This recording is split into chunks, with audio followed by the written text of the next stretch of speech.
eux, ce sont les conspirationnistes. Des sites qui se disent indépendants, mais généralement pour vous vendre de drôles de propagande. Écoutez, je peux pas m'arrêter sur toutes les conneries qui vont être dites dans ce doc, parce que vraiment, il y a une multitude de pépites dans ce Colombin, mais là, quand même, c'est intéressant de bien réécouter ce qu'elle a dit. Qui se disent indépendants, mais généralement pour vous vendre de drôles de propagande. Donc, pour vous vendre non pas de la propagande, elle a pas dit de la propagande, elle a dit de drôles de propagande. C'est-à-dire qu'il y a les drôles de propagande hein, qu'on trouve sur les sites conspi, et puis il y a d'autres propagandes. C'est-à-dire des propagandes qui ne sont pas de drôles de propagande, donc des propagandes cohérentes, mais des propagandes. C'est vraiment intéressant c'est quand même terriblement révélateur du professionnalisme d'une journaliste de faire un lapsus après un montage. C'est quand même incroyable. Qui sont-ils vraiment? À qui profitent leurs théories du complot qui ont tant de succès sur Internet? C'est ce qu'on va essayer de savoir. Donc ça, vous notez bien, à qui profite le crime? A priori, c'est une question à se poser dans une investigation qui est tout à fait valable, donc vous le notez pour plus tard, parce qu'on va en reparler certainement dans une autre partie. Notre enquête démarre en Bretagne. Ces vaches ne se doutent de rien, mais à quelques pâturages de là, d'immenses conspirations sont mises à jour dans cette maison. Donc, pour les besoins de cette enquête, Caroline Fourest s'est rendue jusqu'en Bretagne pour trouver les premiers éléments sur lesquels fonder son analyse. Donc déjà, elle trouve des vaches qu'elle filme, regard vide et ruminante, pas Caro, les vaches, et dont elle note avec une touche d'ironie qu'elle a dû supposer fraîche et subtile, et que je trouve moi bébête, passé bien sûr le CM2. Donc elle note qu'elle ne se doute pas que d'immenses complots sont dévoilés juste à côté, trop occupée à regarder passer les trains, l'esprit tranquille. Les vaches, pas Caro. Elle aurait dû donc pousser son petit effet jusqu'à rajouter... Les vaches qui ne se doutent de rien, à moins qu'elles aussi ne fassent partie du complot. Nous allons le demander à ce monsieur qui vit à quelques pâturages de là. La manœuvre n'aurait pas choqué vu la tournure brillante que ça prend déjà à la minute 4, ce petit documentaire sérieux et impartial. Passons pour l'instant ce qu'on pourrait nous analyser comme une petite technique de décrédibilisation à peu de frais, cette contextualisation rurale de la personne qu'on s'en va interroger, qui vit dans une maison avec des vaches, des pâturages, et puis quoi, la boue et les bouses, etc. Bref, vous voyez le tableau, vous la voyez venir avec ses gros sabots, ses vaches et sa finesse habituelle. Mais bon, je mets ça entre parenthèses, puisque Dora Caro, l'investigatrice, daigne s'aventurer en province, au lieu de passer un coup de fil au suspect, au témoin, depuis la capitale. Alors, je suis pas sûr de l'intention pour l'instant, on verra ce que nous donnera l'interview pour infirmer ou confirmer ce que je suppute en ce moment. Je vais essayer d'éviter de faire moi aussi le procureur en procès d'intention. Encore que, si je supputais mal, il resterait l'intéressante question de savoir ce qu'on en a à braire de prendre 15 secondes de reportage pour nous expliquer la faune locale, les pâturages et le fait que le mec habite une maison. Bon, faut croire que c'est signifiant, peut-être, je sais pas. Ces vaches ne se doutent de rien, mais à quelques pâturages de là, d'immenses conspirations sont mises à jour dans cette maison. Par cet homme, Arnaud Mansouri, un éditeur qui se dit entré en résistance, et sa résistance passe par cette collection.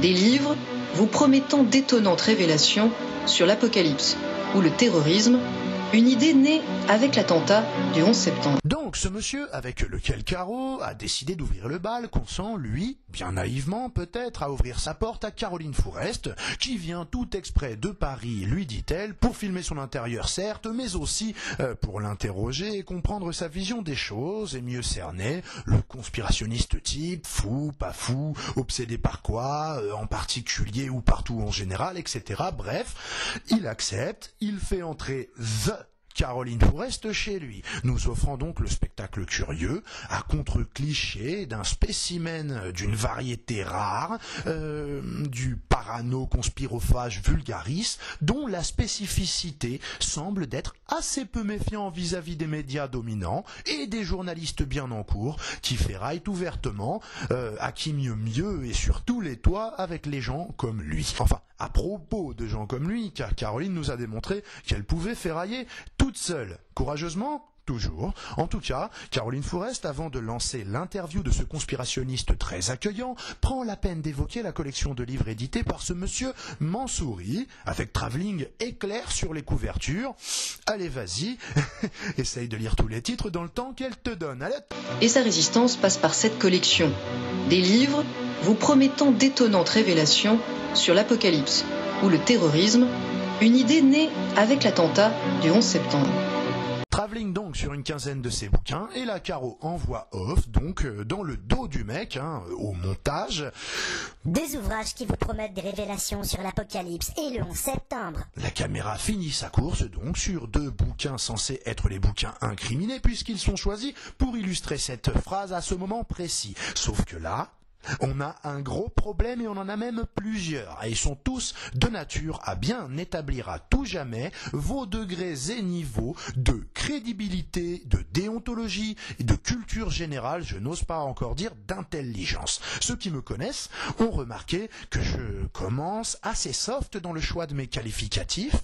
Je sais pas combien de temps ça va pouvoir tenir en raison du stimuli, parce que je vais faire ce que je pourrais pour le coup, mais j'ai beau être plus qu'habitué sous la contrainte aux plaisanteries de Caroline, je dois reconnaître que celle-ci est gratinée comme je ne l'aurais jamais rêvé. Je me croyais moi comblé en termes de carolinerie de compétition. Eh bien, comme je vous le disais, il y a bien des domaines où le pire est toujours sûr, inéluctable.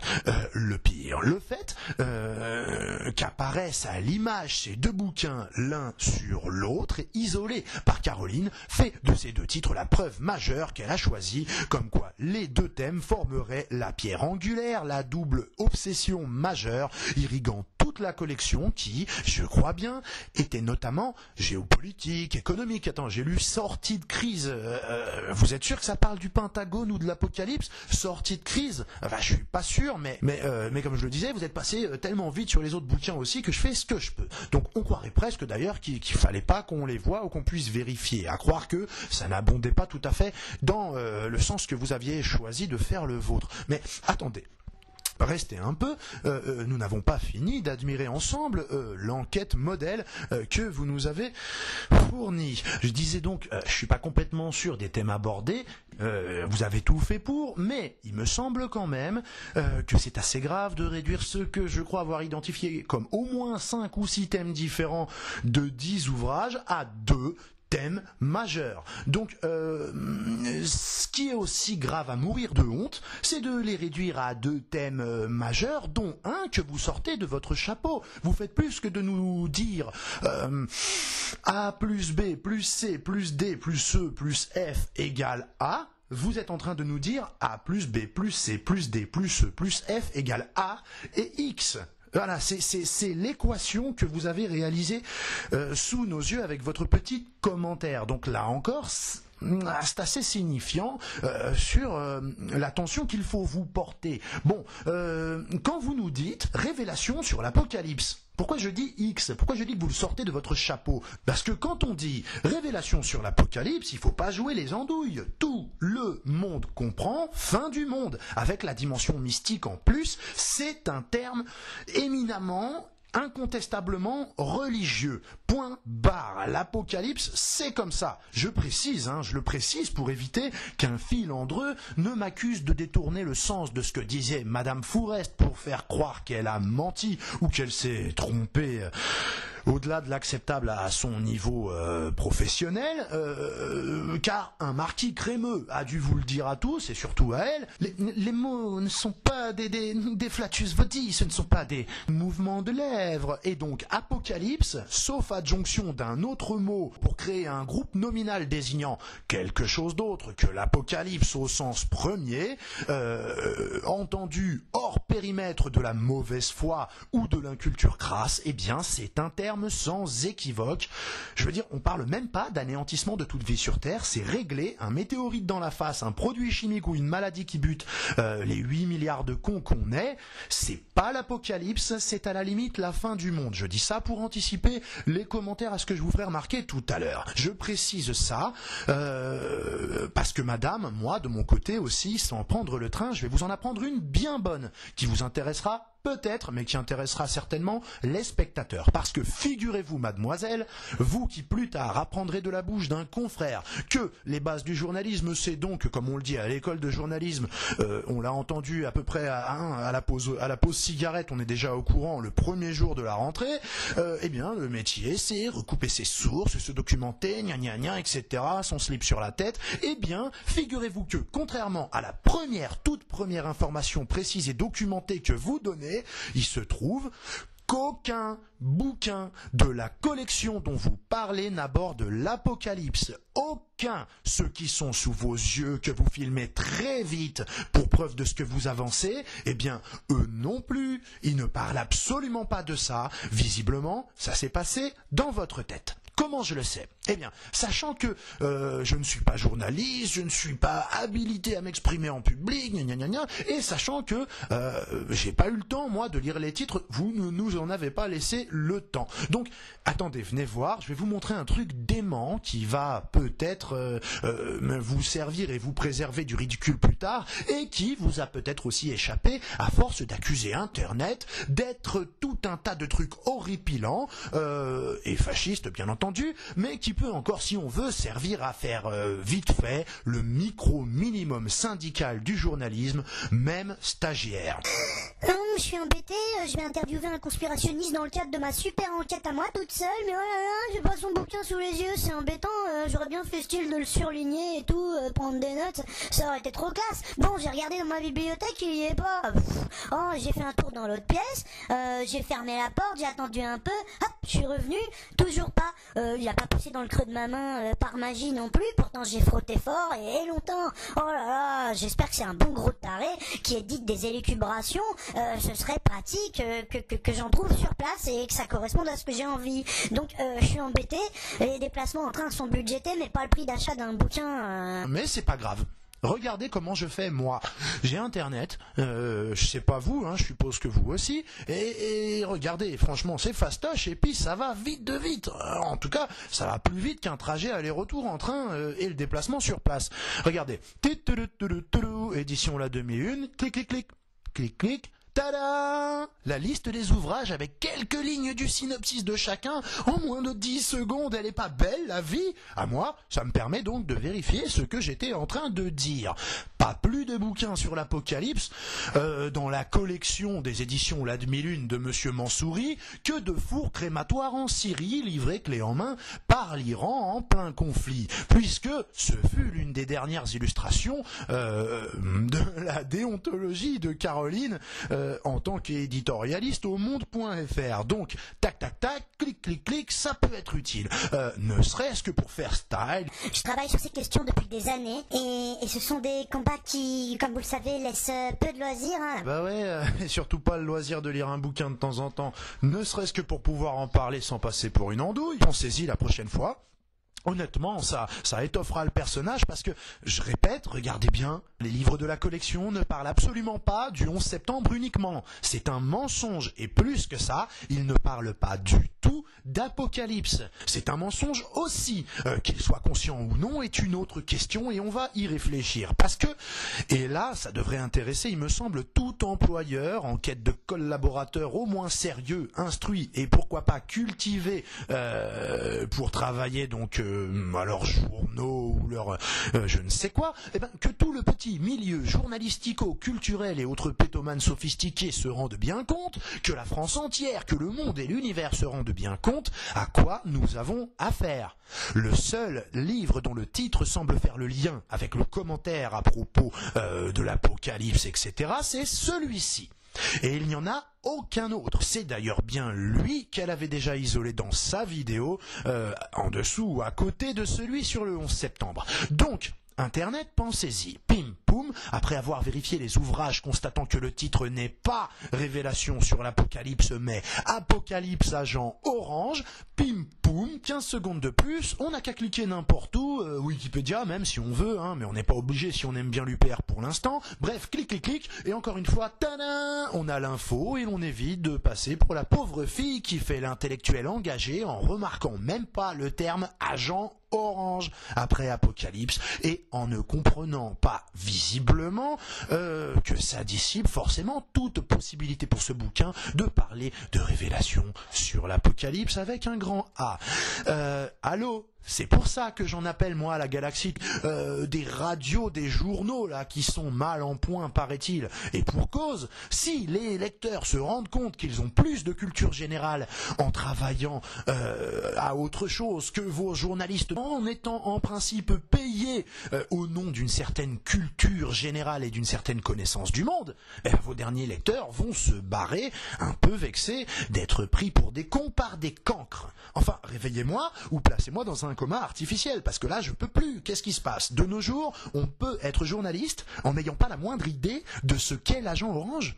Il n'y a aucun prérequis donc pour avoir le droit d'informer les gens sur le monde et la façon dont ils devraient l'appréhender et le comprendre et ce qu'ils devraient en penser. Parce que l'agent orange, par exemple, il me semble que c'est une information qui est de nature à altérer durablement, à nuancer considérablement l'opinion que l'on pouvait avoir des États-Unis à travers leur courte histoire. Enfin, c'est les 2/3 du titre, merde, c'est 2 mots sur 3 qui précisent au premier coup d'œil que le sujet n'est aucunement et évidemment pas l'Apocalypse. Enfin, il y a même marqué Vietnam sur la couverture, ça fait pas contact ? Caroline Fourest, mais vous plaisantez ou pas ? Vous avez jamais entendu parler de l'agent orange ? Moi, dans ce contexte, j'ai vraiment peur que mes gosses, admettons, ne réussissant pas à l'école parce que fumistes, flemmards et pas du tout curieux du monde et de l'histoire contemporaine, me disent « T'inquiète pas, je m'en fous, de toute façon papa, j'ai envie de rien foutre, au pire je serai journaliste engagé. » Enfin, s'il vous plaît, comment est-ce pensable de se faire filmer en train de réfléchir sur un pont, d'interroger des gens, et d'enquêter, et d'investiguer, bref, de faire la maline, alors que on présente en dépit du bon sens, comme un livre sur l'Apocalypse, un livre qui traite des ravages de l'agent orange, célèbre défoliant tout en un, forêt, nappe phréatique et gènes humains, fabriqués par l'honnête, transparente et bien intentionnée Monsanto, balancés par leurs sympathiques compatriotes humanistes de soldats américains sur les Vietnamiens, donc engendrant encore aujourd'hui et pour longtemps cancers infantiles, malformations génétiques monstrueuses à en mourir de tristesse et de colère, et tout le petit à côté des enfants morts-nés, ceci 4, ceci 6 et cela 8 fois supérieur à la moyenne mondiale, selon bien sûr la catégorie qu'on choisit d'étudier dans l'assortiment de variations autour de l'horreur pure et simple que l'on doit à l'arsenal américain. Et en plus, c'est voué à durer quasiment à jamais, parce que ces petits inconvénients de l'héroïsme américain, dont il ne faut bien entendu pas douter sauf à être fou, eh bien, c'est infiltré dans les terres et dans l'eau, et ce, pour des milliers d'années, on s'en fout. Donc c'est vrai qu'en ignorant ça, par exemple, on peut mieux se faire, bien sûr, à l'idée d'être un intellectuel en défendant simultanément bec et ongle les analyses de George Wongolian Bush sur ce qui s'est passé et la guerre qui s'en est ensuivie, peut-être. Enfin, je sais pas, l'agent orange, tout ça, vous connaissiez pas non plus. En principe, ça remet l'action des États-Unis en perspective. Je trouve que ça nuance pas mal. Sweet Land of Liberty, taisez-vous. Donc, toujours réflexe, retournez le bouquin, c'est une dizaine de lignes, écrit très très gros, ça donne un peu le change pour pas avoir l'air d'avoir trouvé il y a 5 ans la vérité qu'on prétend chercher sur la base des faits, comme une vraie journaliste payée pour ça. Et ça évite, on l'a dit, de révéler dans la foulée une incurie, une inculture vertigineuse qui franchement, j'en suis sûr, doit relever quand même du hors concours dans cette profession, malgré tout ce qu'on peut en penser parfois. Et ça évite aussi de livrer ce premier gros bouton autodestruction de cet engin tordu de documentaire d'investigation que madame a conçu. Enfin, il est là, il m'appelle, il clignote, appuyez-moi dessus, je suis nul, mais normalement, je pourrais le faire, on pourrait arrêter là. Caroline sait pas ce que c'est que l'agent orange, qu'est-ce que vous voulez de plus? Elle feuillette pas les livres qu'elle incrimine et qu'elle prétend résumer, qu'est-ce que vous voulez de plus? Elle ment ouvertement sur les thèmes abordés puisqu'elle en invente. Qu'est-ce que vous voulez de plus? C'en est fini de la crédibilité de Caroline Fourest, c'est de l'histoire ancienne. Dans mon monde à moi, où même les gens qui ne partagent pas mon opinion, et c'est tout à fait leur droit, il manquerait plus que ça, seraient tous quand même logiques et un tout petit peu instruits. Enfin, l'agent orange, merde, je demande pas la lune. Eh ben, dans le monde de mes rêves, tout le le monde aurait compris d'emblée, sans même d'ailleurs que j'ai à le souligner, et qu'on n'a aucune leçon à recevoir de cette personne. Et j'appuierai donc dessus, sur le bouton séance tenante, sans plus rien ajouter à la demande, à la satisfaction et au soulagement général. Revenons-en donc à la réalité, suite à cette affaire de l'apocalypse, selon Fourest. Donc on n'a que deux options, et les deux répondent à cette fameuse question « Pourquoi Caroline m'explique la vie à moi ?» Deuxième question, pour qui me prend-on, du coup? Option 1. Ce petit tour de passe-passe, elle l'a quand même fait en toute bonne foi, et donc elle ne sait pas ce que c'est, et elle n'a pas vérifié une fois à Paris. Tiens, mais quand même, pourquoi orange l'apocalypse? C'est sympa comme couleur, le orange. Et si je me renseignais, comme on m'a dit à l'école du journalisme? Ce degré de culture générale tragédicule, combiné au manque de professionnalisme attenant au manque de curiosité de cet intellectuel, devrait vacciner n'importe qui de la croire qualifiée à nous parler de n'importe quoi, comme je le disais. C'est-à-dire que moi, pour qu'on me comprenne bien, tel que je vous parle, cette histoire d'agent orange, je l'ai appris en lisant New Look. Pardon, j'avais 13 ans. Depuis que je suis môme, moi, du coup, grâce à un magazine comme ça, vous vous rendez compte, je suis au courant que les USA, très très bien, mais ils ont aussi fait ce genre de choses. Donc les gens qui s'informent sans que ce soit un impératif de leur profession, quand ils ont le temps, comme ils ont le temps, dans les embouteillages, le métro, s'ils lisent pas que l'équipe et Pouf and Bad Case Magazine, c'est-à-dire que même s'ils lisent New Look, avec les sports extrêmes, parachutes, morsures de requins et femmes à poil, ce genre de conneries, on dirait la télé tellement c'est de la merde. Pourtant, en lisant rien que cette merde, il y a des gens qui peuvent être mis au courant. Donc pourquoi ce serait pas eux qui vous apprendraient la vie à vous? Pourquoi pas? Tiens, pendant que j'y pense, un tuyau que je vous refile là, un scoop, Virginie Despentes, qu'on n'avait pas soupçonné de ça, a viré conspirationniste à un moment ou à un autre, puisque elle a fait, je crois, des révélations sur la fin des temps et sur l'apocalypse, dans un de ses bouquins qui s'appelait Apocalypse bébé. Attendez, pire, un autre scoop pour autre chose, quand vous vous plancherez sur les réseaux de l'islamisme, parce que je pense qu'il va sûrement avoir ça, et ce sera peut-être un tout petit peu moins con, encore que, je me demande si vous allez pas nous dire que, attention, ces réseaux sont tellement puissants qu'ils sont même infiltrés dans le journalisme le plus officiel, parce que vous avez un indéboulonnable de c'est quoi, c'est con, c'est politique ou c'est dans l'air, je ne sais plus, qui a écrit cette espèce de salafiste, de pro-terroriste, fanatique, fondamentaliste et hystérique. Il a écrit un bouquin qui dit Al-Qaïda vaincra. Voilà, qu'est-ce que vous en pensez? D'ailleurs, faut que je trouve un moyen de le refiler à quelqu'un parce que ça passe pas du tout dans les chiottes. Merde. Je sais pas si vous vous rendez compte, mais ce que vous nous avez fait, c'est exactement du même niveau, que vous l'ayez fait exprès ou pas. Mais c'est comme ça. C'est exactement le même principe. C'est largement aussi lamentable. Enfin,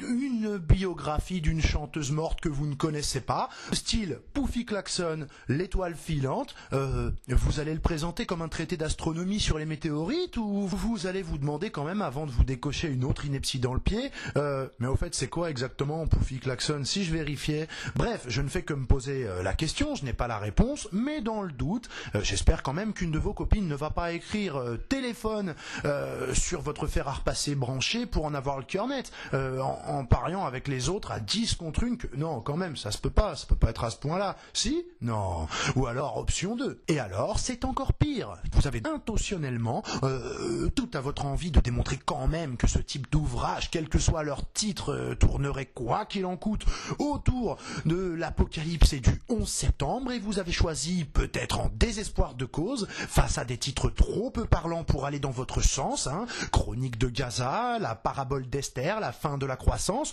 l'OTAN, mais aussi le 11 septembre, c'est vrai, mais moi, vous noterez que je le note consciencieusement et en toute honnêteté intellectuelle, et vous, par contre, vous avez choisi, pour avoir raison contre les faits, d'étrangler la réalité et d'évoquer des révélations sur l'apocalypse avec tout l'imaginarium farfelu que vous espérez que nous nous figurerions suite à cela, et vous vous êtes raccroché comme aux branches à la figure de style du titre, du terme apocalypse, pour essayer de décrédibiliser quand même l'interviewé, et pour transmettre donc aux téléspectateurs, je l'ai déjà dit, une information dont on a vu qu'elle est erronée et dont il aurait pris 15 secondes de s'en assurer. Il n'a jamais édité quoi que ce soit sur l'Apocalypse, voilà les faits. Et vous dites le contraire aux spectateurs, ça aussi c'est un fait. Parce que à ces spectateurs, vous tentez de leur expliquer que les médias sont suffisamment fiables pour que leur faire confiance relève de la bonne santé mentale, parce que la déontologie du journaliste, c'est fantastique, tout ça,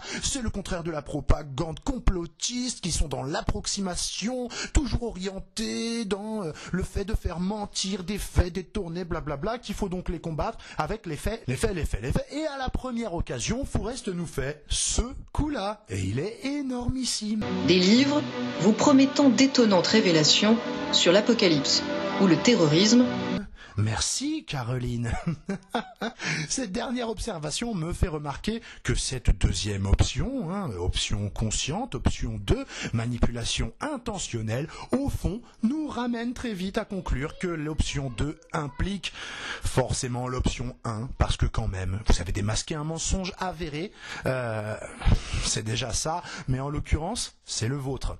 Ensuite, si vous avez misé sur l'abrutissement des gens en pensant qu'ils liraient Apocalypse et s'arrêteraient à cela pour vous croire, sans que le reste du titre ne leur saute aux yeux et n'atteigne leur cerveau, je dirais que Caroline Fourest surestime la proportion des trépanés 100% dans la population. Car même à 50 ou 80% de trépanation, on connaît l'agent orange. Donc la phrase qu'on entend partout, qu'on devait déjà entendre avant l'époque du Minitel déjà, on nous prend pour des cons, eh bien, loin de réussir à démontrer à Papy que non, pas du tout, on nous prend pas pour des cons, loin de là, enfin c'est du niveau du PMU de dire cela, eh bien Caroline confirme le vieil adage, parce que si vous ne preniez pas les gens pour des dindons farcis, vous n'auriez jamais pris le risque de faire passer ce piano à queue pour un suppositoire. Alors, c'est vrai que si vous êtes vraiment fan, vous allez me dire oui, procès d'intention, elle l'interviewe, donc déjà ça prouve qu'elle a envie de dévoiler la vérité, on aura sûrement plus de précisions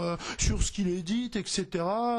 Voilà, on pourra se faire une idée, parce que Caroline Fourest, oui, au moins, elle se déplace pour lui donner la parole, tout ça, alors c'est un peu fort de café, alors que toi tu fais un monologue. Ok, c'est vrai, l'interview peut éventuellement changer la donne de cette première séquence qui s'avère quand même bien partial. Allez hop, on lance le chrono. Ce qui m'intéressait à l'époque, c'était des livres qui traitaient du 11 septembre, de la remise en cause de la version officielle. Et ce filon est loin d'être tari. 8 secondes. En sélectionnant, comme et pire que prévu, quelques secondes ayant l'air d'attester la seule chose qu'on croit comprendre que Caro essaye de nous dire avec ses modestes moyens.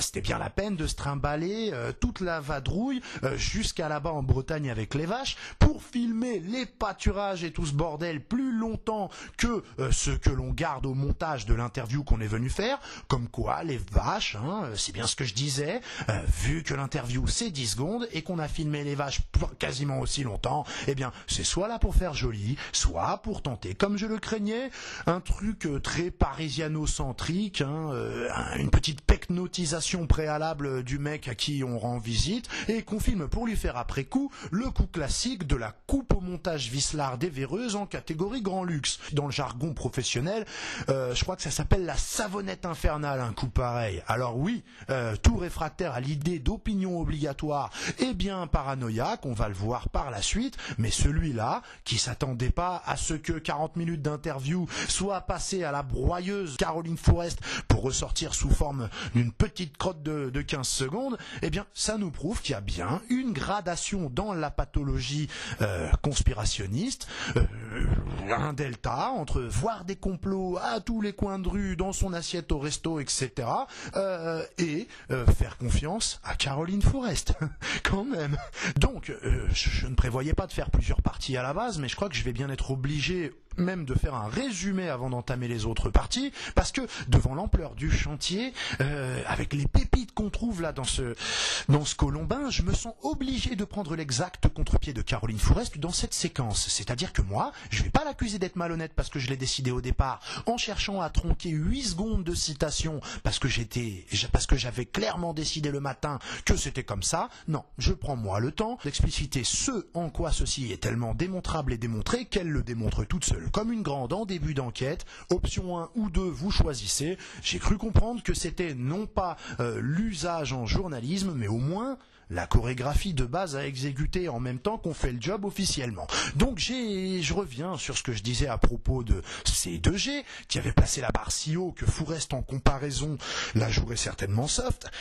Eh bien, figurez-vous que je me trompais. Autant pour moi, je dois bien reconnaître que Caroline revient au score avec classe, finesse et créativité. D'ailleurs, les citoyens de gauche, qui nous parlaient de Michel Collomb, dont Caro nous parlera en deuxième partie, eux, en tout cas, ce genre d'hurluberlu cérébro-claudiquant appelé Collomb le Khmer rouge, eh bien, ils invitent leurs camarades de dindonnerie, pour une extrême gauche bien châtrée, pour le changement je sais pas quoi, à voter en masse pour renverser la tendance du sondage qui, suite à ce documentaire sur France 5, demandait aux gens s'ils la trouvaient crédible et qui montrait qu'a priori 95% de votants ne trouvaient pas que c'était le cas. Donc, avis aux motivés, hein, si vous trouvez que je me trompe, n'hésitez pas à vous rendre sur le site de France 5 pour voter. Ceux qui souhaiteront peut-être s'intéresser aux bêtises qu'elle nous dira dans les rounds suivants, eh bien, je vous propose de ne pas le regarder à la télévision, mais de tout simplement attendre le lendemain matin pour le regarder sur Internet, et d'aller voter quand même, voilà. Ce sera pas mal, ça permettra à la fois d'exprimer bien l'opinion des gens, et puis en plus, ça permettra de circonscrire l'audimat qui pourrait éventuellement faire penser à Caroline Fourest que quelqu'un a quoi que ce soit à faire de ce qu'elle nous raconte. Donc voilà, pour conclure, j'ai envie de prévenir, moi, ce genre de journaliste, les gens ne sont pas si cons que prévu, d'accord ? On n'a pas réussi à temps, je l'ai déjà dit. Il y en a, oui, certains, oui, bien entendu, mais ils regardent pas ce documentaire, ils sont devant Secret Story. Les autres, ils sont pas encore prêts pour la méthode Fourest. C'est-à-dire que dans une génération ou deux, si vos collègues compétents bossent bien, ils seront cuits en papillotes, les citoyens, les spectateurs, l'esprit critique rissolé aux petits oignons en fricassé, si les croisés anticonspirationnistes réussissent à imposer jusqu'à la conversion du dernier impie réfractaire à la vérité. Là, ce sera bon. Mais d'ici là, vos histoires, Madame Fourest, c'est encore trop gros pour eux. Vos porte-containers pour le port de Porto Vecchio, c'est trop gros. Le carré dans le rond, l'hippopotame dans la Twingo, l'hippopotame dans la Twingo, le gorille dans l'écureuil, ça rentre pas. Donc bonsoir et à demain peut-être pour la suite des leçons de savoir-penser de notre intellectuel engagé, commenté par moi. Je suis désolé de répéter intellectuel engagé, mais on ne peut pas dire mieux.